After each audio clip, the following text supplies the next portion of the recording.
Hello, my name is Deep and I like to make reviews. Just like in the other videos, we are going to be analyzing different aspects of today's game and awarding scores for each of them that will stack up to our final score. And this time we are going to delve into the universe of the Atelier series, a well-established and beloved franchise that is known for its unique approach on JRPGs. So let's not elongate more in that and finally start our Atelier Mary, the Alchemist of Salburg, the review.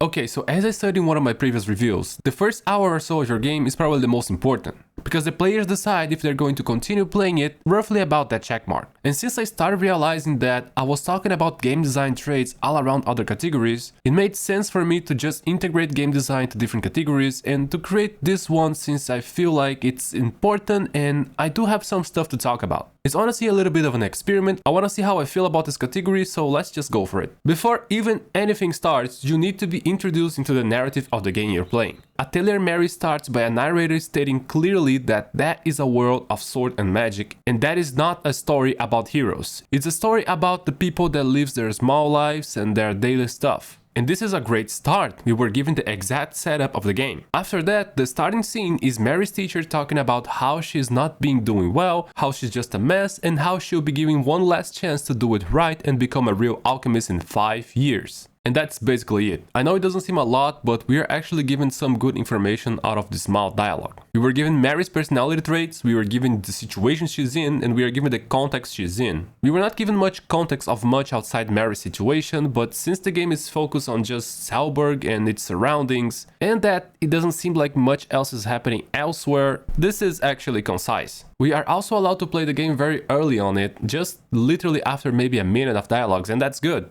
And the approach is pretty standard, like you have an atelier already with some cash and ingredients to start working, and it would be better if we were given more context of Mary's past, like the relation with her parents maybe, or why she was given such a good opportunity to continue studying in the academy, because it honestly feels too good to be true. It leaves the impression that someone really wants her to become an alchemist, but that someone is not even presented to us. You know, like someone is pushing boundaries for that to happen. Due to the nature of the game, I understand that you should be given some means for the head start, but I still think it's too much you were given. You were given a few basic alchemic ingredients. I think that's fine, they're not much and you can do much with them, but you're also given enough money to even buy some alchemic tools to enhance the alchemic production in some ways. And that's right off the bat. And also with that money you can also hire 2 very powerful characters to start the game. And I don't like that really much. So I think reducing the amount of free stuff they give you in the beginning would give the player a better feeling of a nice low burn, where they will start experiencing the game in a slight slower pace. Especially because the beginning of this game is going to be hard anyways. This game has a problem with difficulty in the introduction for sure. So if instead of giving more means to hire stronger partners and giving more confidence to the players to explore tougher places, I feel like it is better to already give them the starting shock of, fuck, I have almost no money, I need to hire these weaker characters so I can go for these weaker places, and I can't grind really well because I am so weak. So this game is about managing resources, I need to be careful with that. And then with time, you go building some XP in Mary so she won't die in just 2 hits for the next zones. And at the same time get more money to start buying new tools to enhance the production as well, buy better equipments, and from there it goes.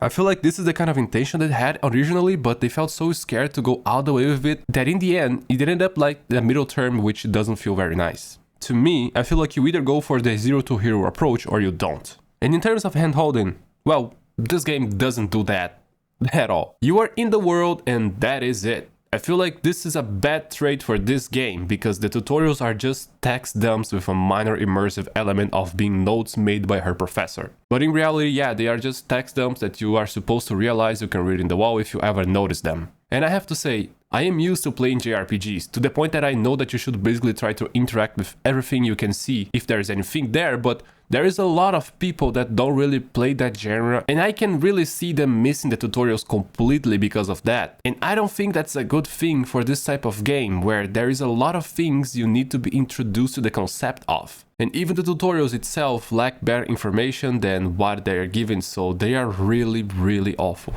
And again, really, just for disclosure with the hand-holding thing, I understand and agree that it's annoying having too much of it in games, but I don't think that just letting go of your hands and letting you to go free from the start is the ideal thing in a lot of games. And this one is definitely one of those cases. Some games need a little bit of hey, go this way first and then you can do your own thing. It would be nice in this game and it simply doesn't exist. So the score for the introduction and tutorials of the game is a 3.2 out of 10, with Gus having basically nailed in the narrative aspect of the introduction, and I really thought they were very fortunate in that department. But for all of the rest, they left a lot to wish for. In fact, I thought of not moving on with the game because it felt so goddamn weird. And the whole days thing was also getting me kinda anxious, but I ended up giving it a shot because I figured out that the game shouldn't be so big anyways. And I also have a natural tendency of trying to finish what I start, but I can totally see people being driven off from the game in the first hour or so.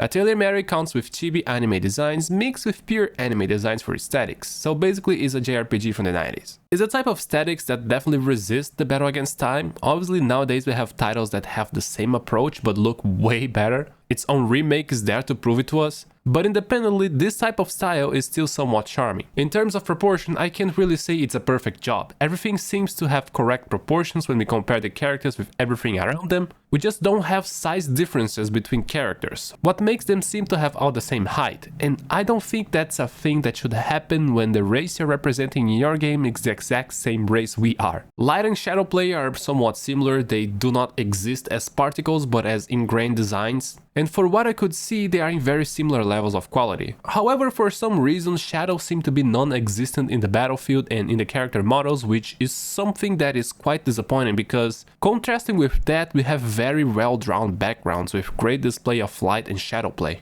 And since we are talking about backgrounds, they are good, not great. Some are better than others for sure, but the problem is that the way they were implemented don't really favor them.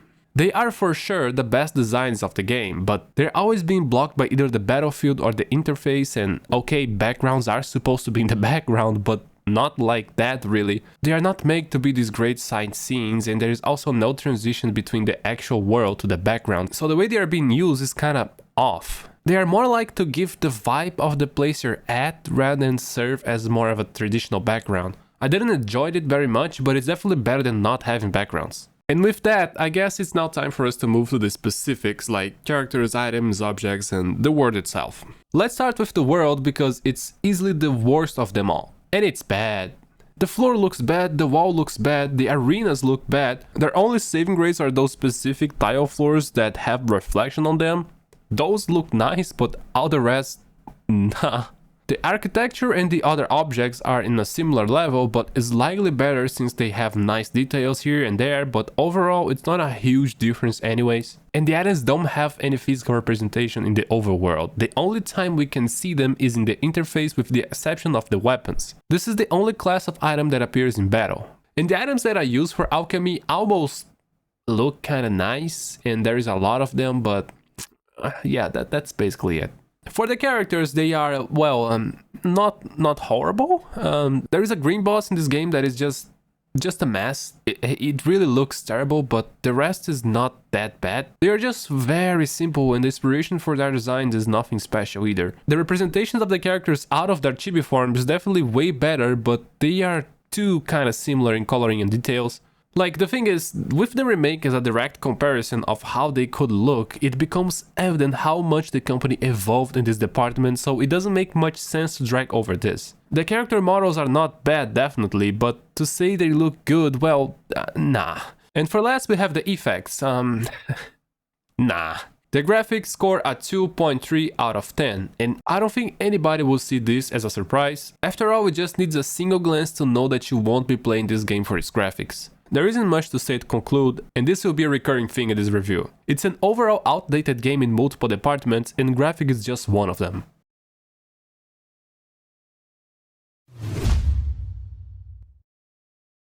Mary's OST counts with 35 songs, so variety is clearly not its weak link. Mary's OST was co-composed by Daisuke Achiwa and Toshiharu Yamanishi, and those songs are pretty much what you would expect to hear from a medieval JRPG from the 90s. Some of them are calming, some of them are more energetic, and a lot of them have what I can only describe as a friendly vibe. You will spend a lot of time in this game farming for ingredients, going from a place to another and mixing alchemic ingredients, so it's kinda natural that it would be this way. Some songs are very good, but some are very energetic, and some have potential, but most of them have just the same problem of being just very polluted. And that is because most of them are, like I said, friendly like. And that by itself is not wrong or anything, but maybe because of that, because they were trying to set that tone for the game, they've come to use an excessive amount of soundtracks and different sorts of ludic rhythms, and most places in the city have similar soundtracks, so in the end, the fact is that your ears are going to be overstimulated. And that might even make you feel tired of playing it, because it's just like pa pa pa pa pa pa pa pa pa pa pa pa pa pa pa all the time, you know what I mean? I remember feeling this way whenever I was playing this game for a long time, so it's definitely something, at least for me, of course. But yeah, like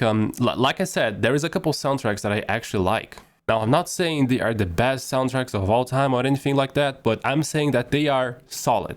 In fact, they are some of the few songs in this game that don't play this sound, this very, very hellish sound that is very high pitched and doesn't really resemble any instrument, you know? It's a sound that is like that weird Asian electronic instrument that have a white little face and opens its mouth, you know what I mean? You've probably seen this on a TikTok or something like that. A lot of the songs have that sound on it, and after you get conscious of it, it actually gets very annoying. So that impeded me to like most of the soundtracks. But the soundtracks are just a part of the game's audio. We also have a lot of voice acting. Most dialogues have them, in fact. And I got to be honest with you, very clean performance. I don't have any major complaint. Yes, because of the writing of this game, the voice actors weren't really put into the biggest of tensions, but they do put the life into their characters. Especially because the visual representation of those characters are mostly static, so the skill of the voice actor becomes really evident. The emphasis they give to certain words, their laughs, their temper change is spot on. Some characters are more basic than others, and like I said before, the text doesn't help much. I just wish they wouldn't have used the same voice actor for multiple characters in this game. But the sound effects, however, are not what I could say, good. I would actually categorize them as just plainly bad.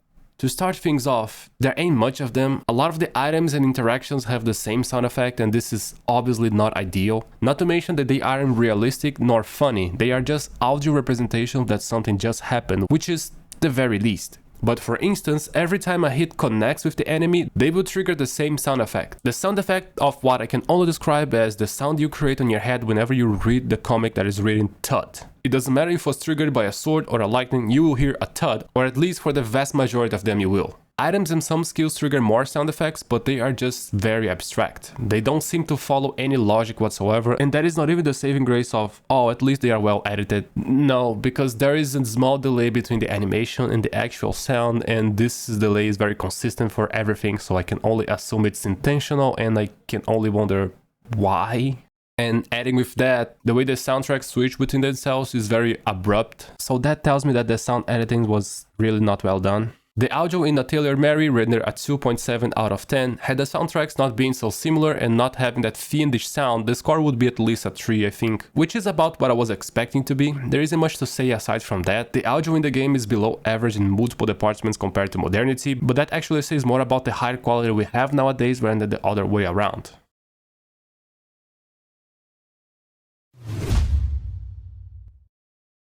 The first thing that comes to mind when you look at this interface is, yeah, this is an old game. Or at least a game with low budget because the interface designs are not quite there. There is a lot of transparent tabs, I'll give them that, but honestly there is no need for them in places where the only thing you can see through it is a PNG. Transparency is better suited for when you are accessing a menu from combat, because you still want to have an idea of what is happening while paused. And this does happen in combat, so out to go. The designs in general are either very simple or with some details that don't really look very good. It doesn't help that the natural resolution of the game makes everything very serrated. You can see that they try to do something more with their designs, like the wooden texture in the upper right corner here, where it has a lot of grooves, but honestly, why would wood be suiting for this type of interface in the first place? Same thing goes for the item tab in the upper left corner. Like, what are those anyways? I get that the designer didn't just want to make like plain monochromatic interface elements like in Pokemon Red and Blue for instance, but they didn't really know what to make out of it anyways. At least in most cases. I still in the items tab, I thought they were very fortunate on making the place where the item descriptions are look like a notebook, since the item description seems to be mere notes about the items, giving this section of the interface a layer of immersion. And the overall design even looks like a page, and I just love this kind of stuff.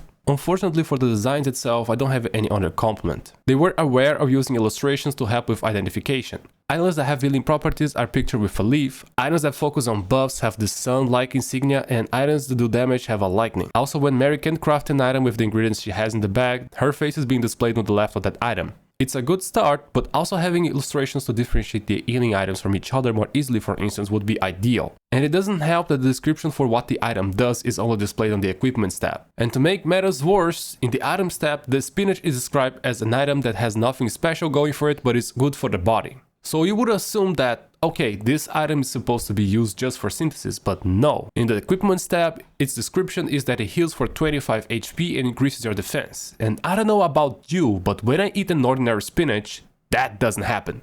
I get that the hint for what it does is the part where it says that it's good for the body, but taking a plant that exists in our world that we probably already ate at least once in our lives and saying it's just an ordinary spinach, at the same time as you make it as a healing item, is at the very least worth of revision. I do think it's a misleading description. Nothing too major, of course, but contradiction nonetheless. And in the crafting tab, like I said, they had this icon to represent when you can create something with the items in your bag, but once you move on with the creation, there is also this times a number that I have no idea what it represents, and I don't remember being informed of what it means. This exposes a lack of display information that doesn't just apply to crafting, but everything in general. Healing tells you how much they heal for, but for the rest of the effects, the information is just much more scarce. Damaging items have categories like SL or XL to categorize how much damage they do, but that is it. And special attacks don't even tell you how much damage or either what they do even the slightest. So I find it odd that they judge necessarily to inform healing amount, but not all of the rest. In any case, the game suffers from a fair amount of lack of information display. And I guess what is left to comment about is navigation and accessibility. This is the first game I review where I'll actually have to talk about those two things a little bit more elaborately. I consider accessibility from the interface the capability of changing from different menus without having to close out tabs. This is just one example, but for instance, if you are in your items tab and you want to check out what your characters have equipped in the moment, you should be able to go to the equipment tab from there, since it's likely that this sort of situation will come up multiple times during your playthrough. And as for navigation, that would be how easy it is for us to go from tab to tab, in terms of how many buttons we would need to press to do so. Navigation and accessibility are basic concepts for what we can call quality of life in video games, and it should be always a thing to worry about while designing a game. Atelier Mary didn't really get that concept implemented. It's not a nuisance because there aren't many tabs where you can move from, but at least allowing L1 and R1 to switch between tabs would be a thing that was already being implemented by other titles around the time this game was released. I need you to remember that I was playing the PS2 version, which is from 2001. This sort of coding is very easy to implement in any port, and at the end of the day, despite not having a whole lot of impact, it doesn't change the fact that both the concepts I'm talking about aren't present in the game. For the score, we ended up as a 3 out of 10, with just enough to reach a 3. We can observe that the interface of this game has some concepts done right, but there are way more that are not even wrong if we take the exact meaning of the word but are just not there. The designs really accuses its age, and it didn't really click for me. Even though they have some details here and there, and it's definitely not an amateur's work, I don't think they are good conceptually nonetheless. But anyways, not a terrible interface by any means, but I can see people looking at it and saying, yeah, this is bad.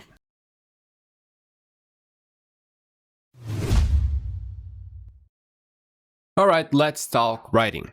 First of all, it's important that you know that Atelier Mary is a game with multiple endings. The story itself doesn't change much aside from the final conclusion. Although it is important to state that, since this game has multiple day-specific events that you can miss, the side stories of certain characters also may or may not appear on your runs. But the base storyline is like this. Mary is a girl that studies at an alchemy academy. And since Mary's grades are, and I quote, the worst in history of this academy, she is about to get held back. So she is given a workshop and 5 years to prove that she can be an actual alchemist by producing a complex enough item. So either this academy is way too generous with their students, or this teacher owns Mary her soggy ass. And since from now on the story will go into different directions, I'll try to be a little bit brief. I've seen all of those ending stories on YouTube and I didn't get impressed whatsoever. So let's go over the endings of Atelier Mary. First, Mary can just slack off and don't produce any item. She'll obviously flunk and that teacher gets really mad with her. And there is also something else that happens that, to be honest, I don't really get quite well. It is stated that rain starts to pour and the neighbor kingdom begins an invasion at the same time as a monster attacks, I guess. And everything is just stated with some vagueness to indicate a tragic ending, but honestly, I didn't really make any sense out of it.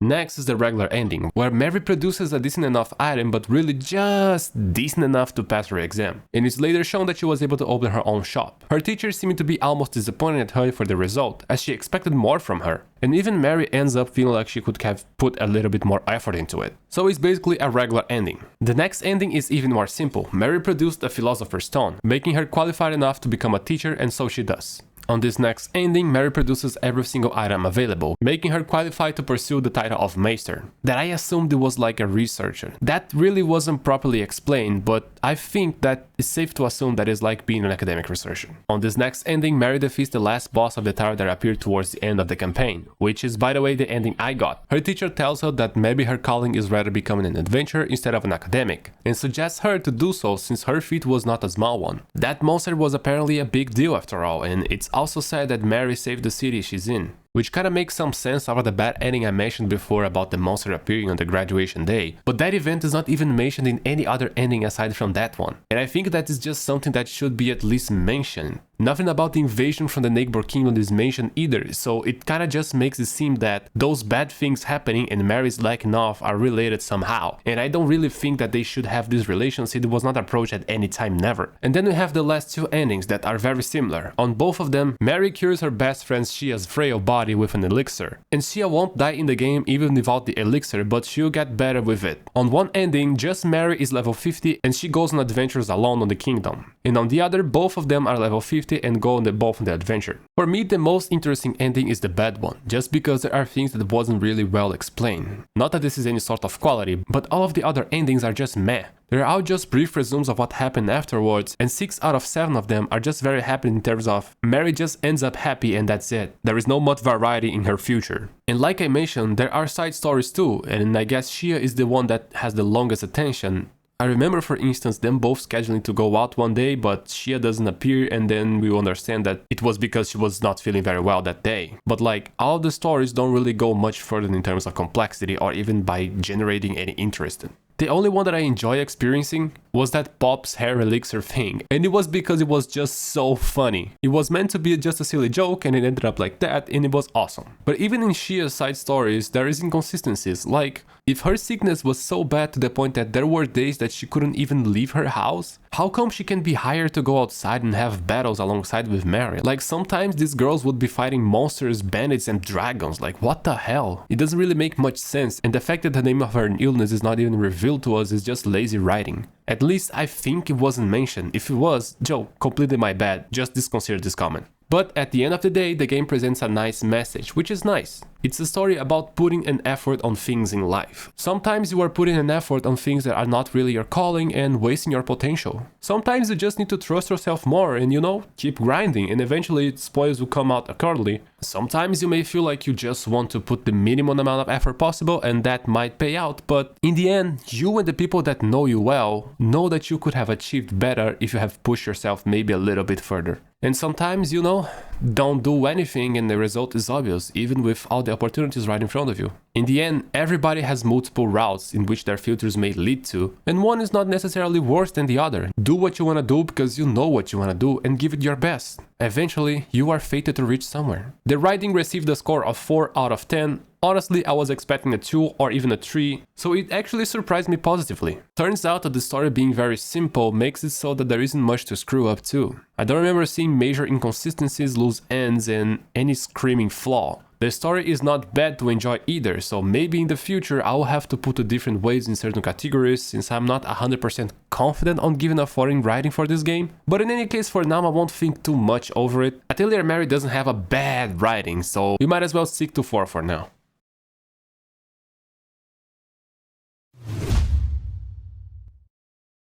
I always start with the reskinning because it is a thing. It is definitely in a level where I don't like it. And it's weird because it's at the same level of Breath of the Wild, which is probably my top 5 or top 3 favorite games. In Breath of the Wild, the reskinning of mob characters act as basically a color warning for you to decide if and how you want to approach battle with the target. Similar like in nature, where animals with vibrant colors tend to be venomous. So, while in Breath of the Wild I thought the reskinning served as an actual good purpose, which is the first time I played a game where that was a thing, in Atelier Mary the reskinning is basically used in the same way. But it's not really the same. In Breath of the Wild there was a level of intention behind it, and in Atelier Mary that wasn't the case. It was just, oh, I have enough mobs already, so just recolor some of them and change their stats. And again, on paper the reskinning in both of games are basically the same. They don't have a whole lot of difference, the enemies don't get different moves, there are different AIs, and the reskinning is also not used to define the mob's biome like brown bears and polar bears. They are just pure and blunt reskins in both cases, so why I still got myself thinking is that in Breath of the Wild it works. Well, I guess there are a couple things that are fundamentally different in both games. and that being Breath of the Wild is an open world game where you can pick your fights. And that decision is really leveraged for the fact that you won't have any reason to fight them aside from the fact that the rewards for beating the higher tier mobs from the same species is progressively better. You don't even have XP in Breath of the Wild, so if you don't want to fight for an item that mob is guarding, you don't really need to. You don't need to grind them in order to progress, and that is very important in the matters of not creating a cycle of repetitiveness.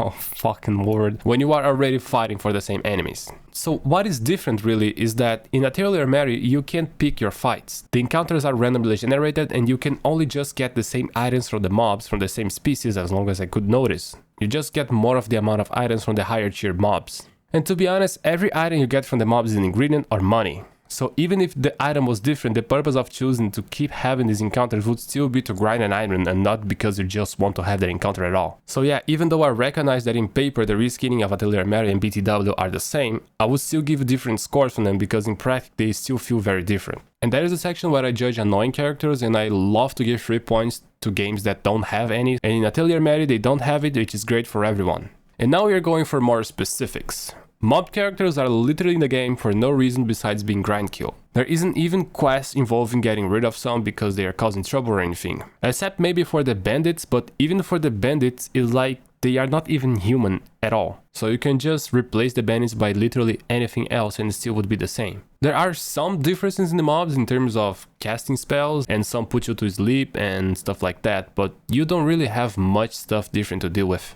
The only thing that was going through my head when facing them was which of them can I kill in one hit. And it was nice that in some encounters they put different colored enemies, so you have to kind of choose which one to attack first to get rid of them and take less backlash. So the reskinning has some sort of use in some scenarios. The NPCs are present when you can walk in the game or on some triggered dialogues that happen when you leave the atelier, and they're also shop owners basically. Overall they feel like the most basic role an NPC should have, maybe less than basically actually, but the shop owners are really nice. You can definitely feel like you have more than a business connection with them, which gives them a layer of immersion. Although I think that in a game with an ingrained systems of days passing by, I think there should be a higher focus on developing and exploring those connections in a deeper level, or even a time passing indication, like age, marriage, or even different haircuts. Maybe making them progressively treating you better as you do certain actions and stuff like that too. Having multiple shops from the same type and letting the players choose which he or she prefers to go to based on personal preference. There is a lot that can be done to create a better experience than what was created in this game. But you know, helping the doctor of the bar owner to catch that thief was a nice thing.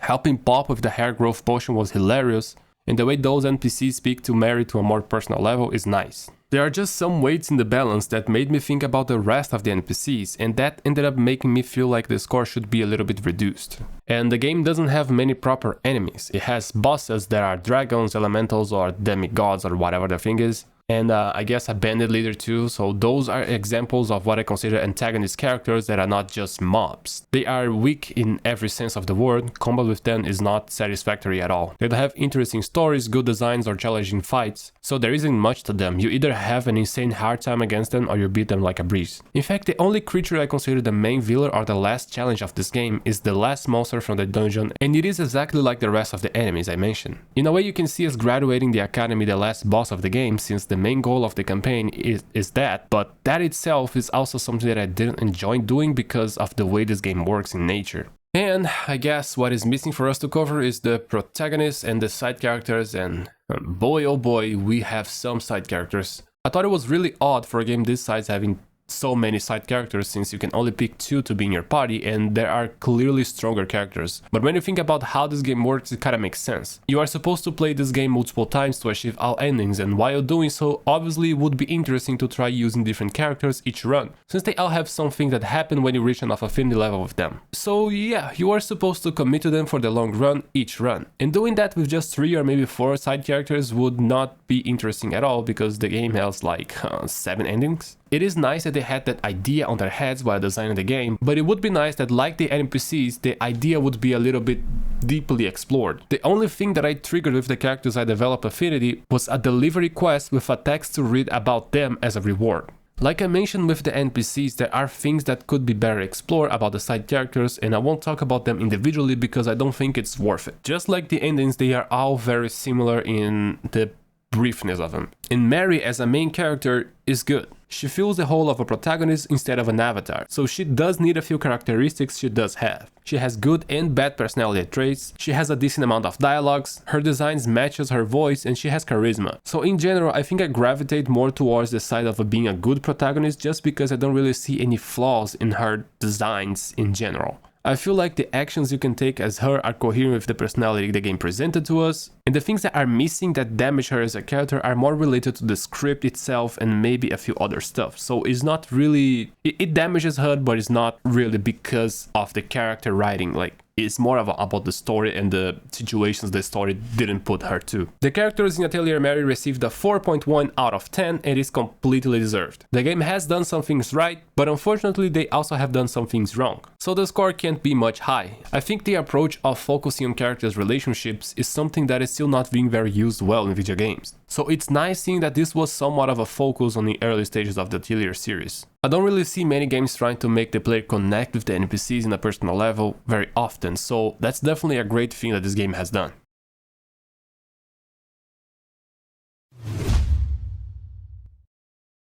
Let's cut the chase on this one. I don't usually get mad when writing a script, but the more I was writing about this category, the more I noticed how they failed on what they should have succeeded. The universe of Atelier Mary is small and bland. At one hand we have an interesting concept of an academy dedicated to form new alchemists, but in the other hand we have a generic RPG setting.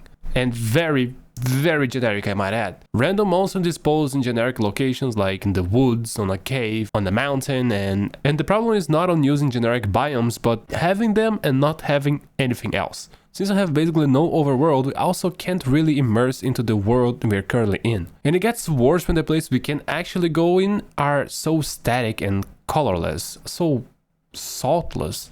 The ambience is a classic sword and magic medieval universe, with the twist I mentioned before about alchemy, which is not very common in this kind of setting, but alchemy takes the hold that is usually taken by magic. They even use mana as a resource to produce alchemic products. So you can basically substitute the Alchemy Academy with a generic Hogwarts and the repercussions are basically the same. The only real difference between alchemists and mages is that alchemists are more involved with commerce than mages, since they take up on requests to craft magic items instead of using magic directly. But Mary has a skill that casts a lightning anyway, so not even that difference is very well solidified. Which also brings me to the point that magic, special powers and skills are not explored concepts and explained to us at all. There are characters that can cast magic or enhance their abilities as their skills, and we are offered no explanation of how any of those things work. We're not even offered much information about how alchemy works either, by the way. We just know that we use mana and some tools and stuff happens. It is cool that by using new tools we can craft new types of products, but I would expect at least some level of lore about how those tools work. Why do you need to infuse mana in order to do alchemy? Or why even that requires an academy level of study in order to be able to produce? You know, it is important to give the player a minimum level of context. Especially because this is the type of game that seems that lore and expanding the universe would be the main attractive to play it, because it won't be the graphics, it won't be the writing, nor combat or soundtrack, so something should be the main attractive. There are some random events inside quotation marks because they are not random. There are those types of events that happens in specific days or after specific triggers that honestly, they're more of a flaw in a game design perspective than something good, but I'll go over there in the system section. I just want you to know for now that there is something that simulates random events, and when they happen to you for the first time it feels nice, but after you understand them, it kinda pisses you off. But I do recognize I am being a little bit too harsh at this point. The fact is that this game is the first game of its series. It's from 1997 and it's only the 6th game from that studio. And I am pretty damn aware that nowadays Atelier games are in a much superior level. But the score is 1.3 out of 10, and when the score is just that low, there isn't much to discuss about it. Although I want to point out that even though I graded the enemies a 1 out of 10, I only gave that 1 point out of pity because they placed bats as enemies inside a place that is a cave. And that should speak for itself about the other enemies placing.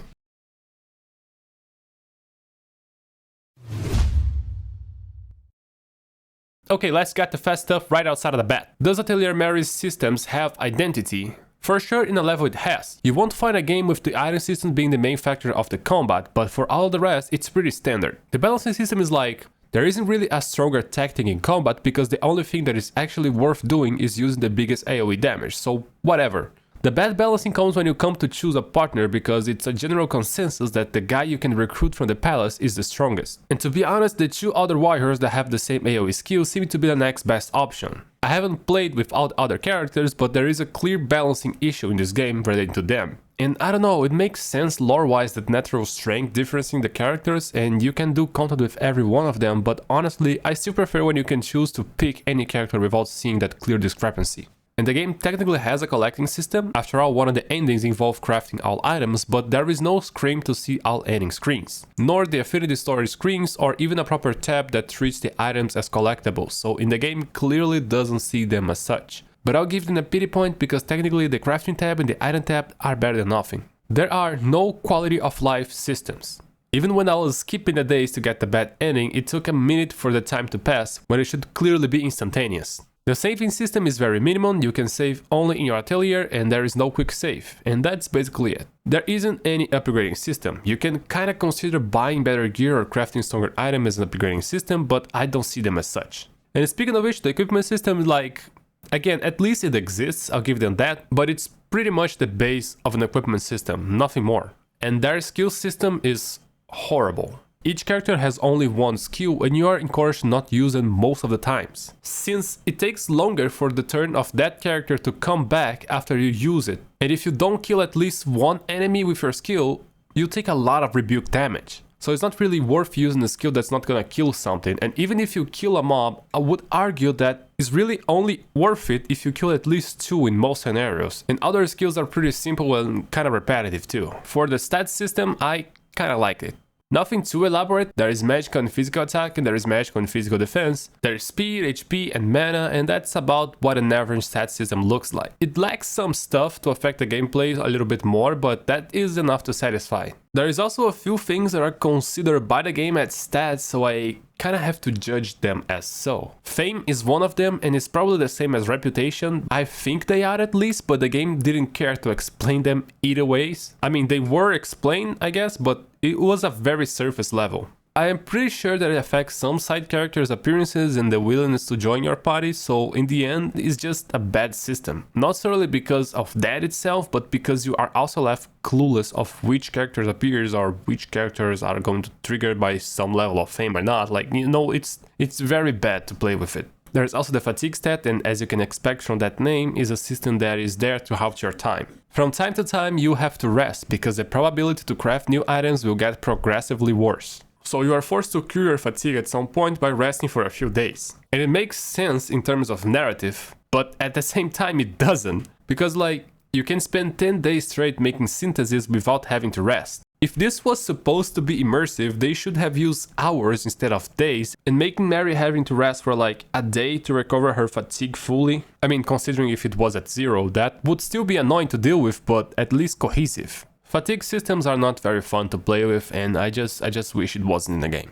There is also the level, and I don't have any problem with it. Oh, and there's also knowledge that obviously they couldn't care to explain. And it starts at 420, so it's as arbitrary as it can be. The attacks/combo system is regular. There is a basic attack and it is valuable, you have to use them in combat. It's nice that it's not really overwhelmed by the other systems, so it's already slightly better than a lot of turn-based RPGs. But a little bit worse than titles that have like double strikes, secondary effects, damage types. It's important to use basic attacks, but nothing more than that. Now the item system is the highlight of it all. It is important to use the items because they have basically the same whole as skills in most RPGs. And it is integrated with the crafting system that honestly is not the most complex out there, but it's okay. Complexity doesn't necessarily mean that it's good, but it's not really interesting in any way. The baseline of the game revolves around using the item system to progress in every aspect of the game, and you don't really see that in other titles. I played the most recent Atelier games and I can't compare them directly to say, okay, I see what you're trying to do here, but you're not quite there yet. The idea behind it is great, but I couldn't have the same fun and enthusiasm for it like when I play Atelier Ryza, for instance.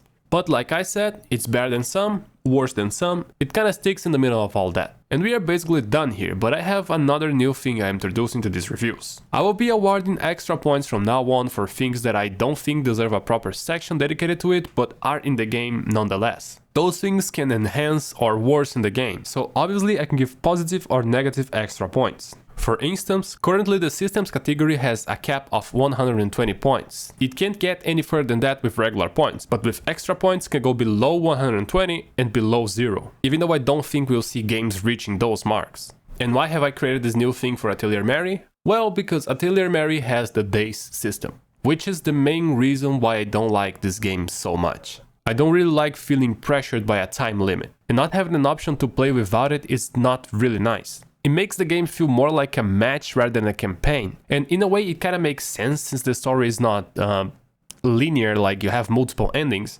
But I'll still be removing 3 points for the systems because I think this game would be not only a lot better without it, but also because I think it was implemented in the worst way possible. I think this game would be so much better if they just removed the time limit and kept the goal, because each ending already has a goal, like defeating that boss or delivering the Philosopher's Stone, and without a time limit, the player would just not feel any pressure whatsoever. And you could still even keep the day systems to make all those triggers, but just don't end the game when the ending triggers, if that makes any sense. It would be so much better to play this game knowing that you can keep playing afterwards, and it would just take some minor narrative changes in order to make everything make sense. So again, I feel like this time limit and the way they end the game abruptly is just not good at all. And this game has like this interesting system that is like, from time to time the guards from Salburg would go out on hunts and slay some monsters, and by consequence making the roads safe of encounters for a while. And on paper this system is great in terms of immersion and lore, but in practice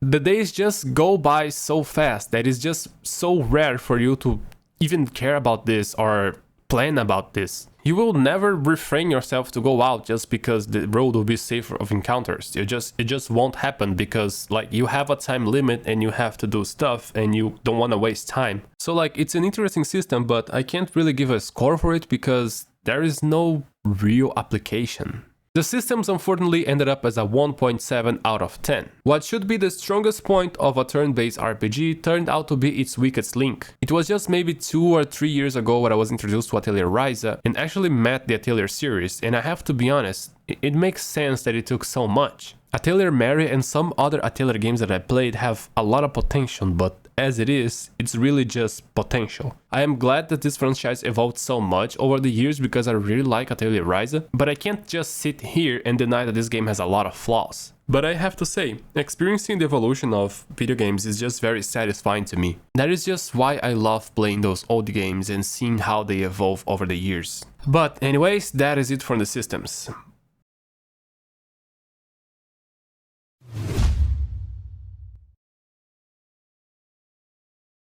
Okay, here we go, the most important part from video games. Gameplay. Even though I would actually argue that for turn-based games, the systems play a more important role on it, but let's go. Atelier Mary lacks quite a few gameplay elements, and that is influenced by the type of game it is, of course. It doesn't have a dynamic camera or camera movement, responsivity from the controllers is also limited, and also by default the input queue. But we still got some stuff that are important. The controller's analog moves in 8 different directions. It doesn't fully utilize the potential of the analog, so we still have some stiffness into it. Now we're gonna talk about the boss fights, and I like to talk about those boss fights as a separate thing, because in most cases they are the highlights of the combat, and they also receive a little bit more attention. And that being said, the boss fights in Atelier Mary are exactly the same as any other encounter in this game. Of course, the bosses are stronger than the regular mobs and enemies and have a bigger array of skills, but in reality they are just a blunt DPS check. Which leads us to the combat complexity. The level of complexity in Atelier Mary is for sure lacklustering. It's not terrible, okay, I will say that, but for instance, each character have one basic attack, one skill, up to I think 8 items to use and a defense stance, and the skill of 2 of those characters are literally the same. And some other are like, instead of a physical basic attack is a basic magical attack or a pure damage boost. You know, they are so simple and similar that of course it takes a toll. It's good that the skills exist, but it's more of a character identity feature rather than a combat mechanic, since it changes the gameplay in so little. To be honest, I'd rather that there were more variety in the alchemic items effects than having the skills the way they are presented in the game. Especially because once a character uses a skill, he is punished in the turn order. So you are incentivized to not use those skills in a diversity of situations. The items are the big combat complexity feature for sure. There are, you know, debuffing items, damaging items, and buffing items. Some deal magic damage, others deal physical damage, which I don't really understand why in terms of lore, but okay. Some poison, some put to sleep, some give paralysis, some are AoE, some are not. They do affect the gameplay and they are related to the main proposal of the game, which is alchemy, and having this being the most important system of combat makes total sense, and on that they nailed it. Defense stance is also an important thing, because despite being a tiled game and having a front, middle and back row, the AI can still attack your characters from any row at any time. The enemies will prioritize the closest row with their attacks. I think that was not really explained in the tutorial, but I was under that impression while playing it. So defending is really the only way to consistently avoid damage. The rows also have a secondary effect. The ones in the front deal more damage and the ones in the back have more defense. Nothing was said about the middle row, but again I assume it's like an intermediate of those two things, but the game fails to communicate things properly quite a lot. We don't even know if the values in the stats that are added to those rows are flat or in a percentage. We don't need to know that apparently. But yeah, those values apply for both your characters and the enemies too. And outside from that, in combat the status work like in Pokemon. Physical and magic attack and defense, speed too, and there's also HP, but I guess like mana is not the same like in Pokemon. It was just an example. There's a bunch of other games that have division between magical and physical damage. I just don't really know why items spend mana on usage, but I guess it's a balancing thing. Combat has complexity, unfortunately it could have more. It lacks different items, different skills, elemental damage, more tiles, enemy variety. I could honestly go on and on, but it just lacks a lot of stuff. There is a thing that I could also say about interactions too, like you know how you interact with the world around you. And there is this part in the game where you can discover a secret room in the library, and the hint for you to go there and try to interact with this stuff was there. They gave us the hint, they just didn't smear it on our faces what we needed to do. They just showed, hey, there might be something here, and there it was.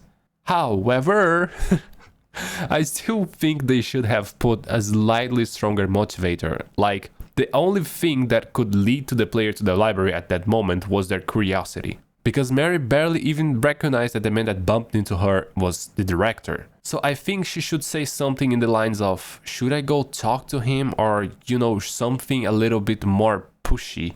I don't know if that's just a personal opinion, but I think that the hint should be a tiny little bit more strong. After all, it's not an investigative game and nothing of the sort was put for us to do ever again, and never before too. So I can see people missing important books and recipes just because they didn't really put much thought into it after triggering the encounter. But yeah, and the game difficulty is weirdly difficult, because everything is just a big DPS check, and the actual difficulty is a joke, but it's difficult to understand everything while having the timeline on your back, since like you have 5 years to beat the game. I think I would advocate that the problem is in progression rather than in difficulty level, even though it does feel like the game is difficult while playing it. In the beginning you have a lot of hard encounters. Some mobs deal 1/3 of Mary's HP in one hit in the beginning of the game, and there isn't much you can do about it except hiring expensive adventurers to mitigate that, because that's the only way to get new ingredients and XP to make you stronger to go into the new places where you have random encounters. So for me, the early game was so hard that it made everything so confusing. It was in fact harder than the late game. And add that with the fact that the game doesn't properly explain their systems very well, and you have the recipe for a disaster. Everything you do just spends days like a BMW. It's just insane to have, like, to focus about all those new systems when you are learning the game and being punished by not knowing anything about the game. It's crazy, it's insane. And also add that to the fact that this game has specific time triggering events. So now everything you do wastes a day, and now if you don't leave the house each day, you are not supposed to learn what are those specific time triggering events. Like, it's madness. I don't get it. Because of that, the progression was made so much messy that the late game just became completely boring. There isn't any other combat challenge after defeating the beast in the labyrinth, so the only thing that is left is doing alchemy, and do alchemy is basically go outside and grind and cook and grind and cook and grind and cook, and that's it. I gave it the score of a 2.7 out of 10, very underwhelming. Definitely not a terrible strategy game, but a very simple one for sure. And I think I could express what I wanted enough, so there is no need to reiterate anything here. Definitely not the greatest of gameplays, but still not terrible.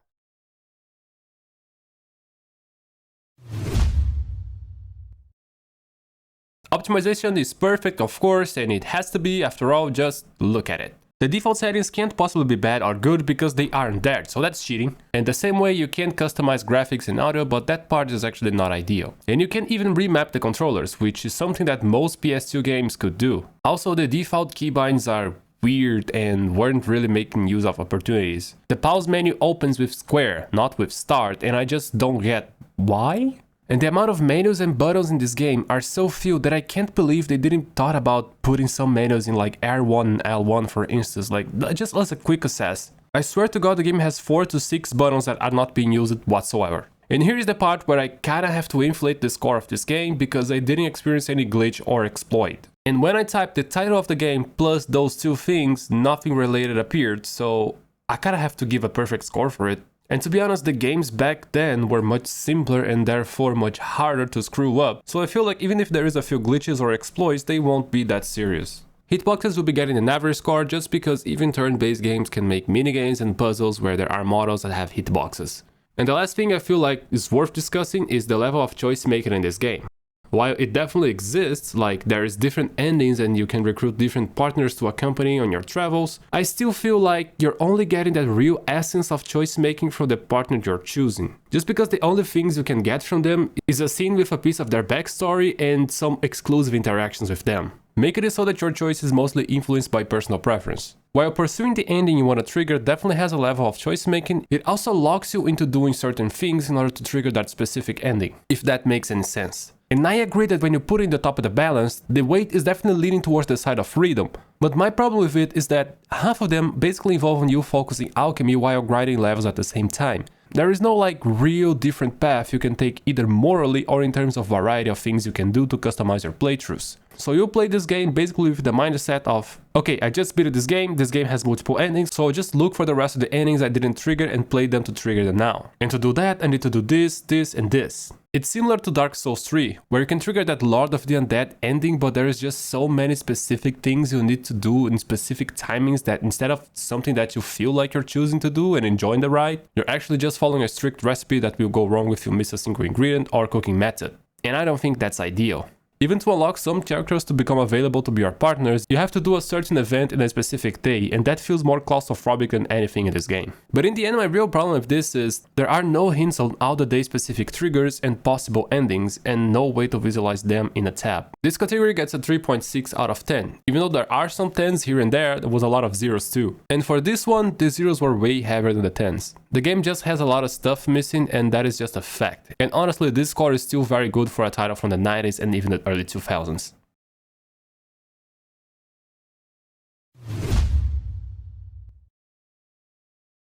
Let us finally wrap it up this review. Atelier married the Alchemist of Salburg total score is 28.6 out of 100. With its characters and writing being its highest qualities, and considering that the score of those were only 4, I guess it's natural that the total score ended up like that. Here's the thing guys, you won't play this game for its graphics, you won't play it for its fluid gameplay, you won't play it for its challenge, and you won't play it for its complex system, so in the end of the day, why would you play it?